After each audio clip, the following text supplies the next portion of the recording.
Ehuru ya gavumenti bakwatanise n'ekitongole kya urasi no kureba ngo abariisa bariisa amatungo agarukubahereza entaasya ya juba kandi eki nekikora erikushomesa abantu abarukuha sente hamwe n'amaizi narish artificial insemination.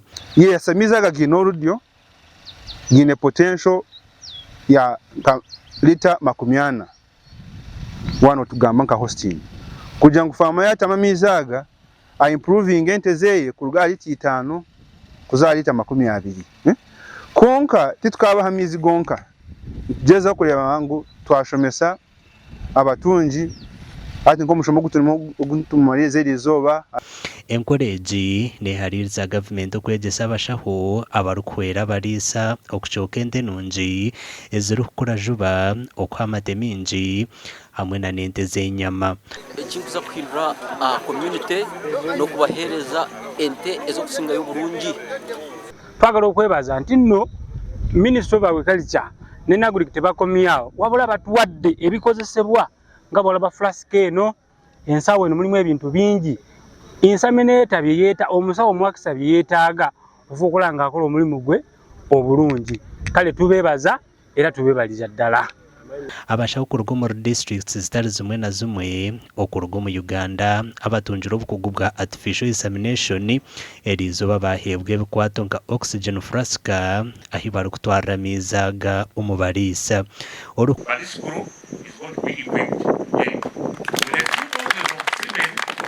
so that you can start and build your confidence before you can go in a very serious breeding. Orukura farms za government omu kitongole kya National Agriculture and Resource Center and Data Bank NAGRIC and DB nagira ngo bahereze na n'okutunga embibe kumara okuhwera abariisa okuhinga ebinyansi by'amatungo gabo. Issued targets to us. We have been able to produce 6,000 tons of silage, and we have it here, and we are really equipped for the dry season that is coming, for both our internal consumption and also for the communities that surround us and the farming communities. I'm happy now we are talking about helping our farmers once again. So I want to thank you, I want to thank even NAGRIC, and I want to thank Madam Adebo.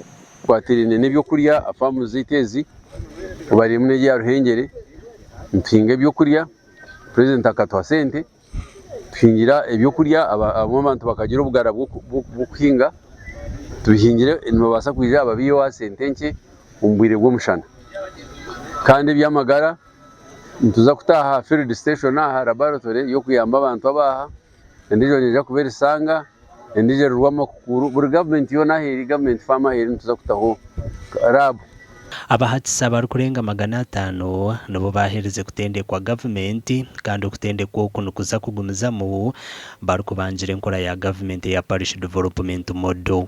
Amakuru agagasha kwa Michael Tumwakiri.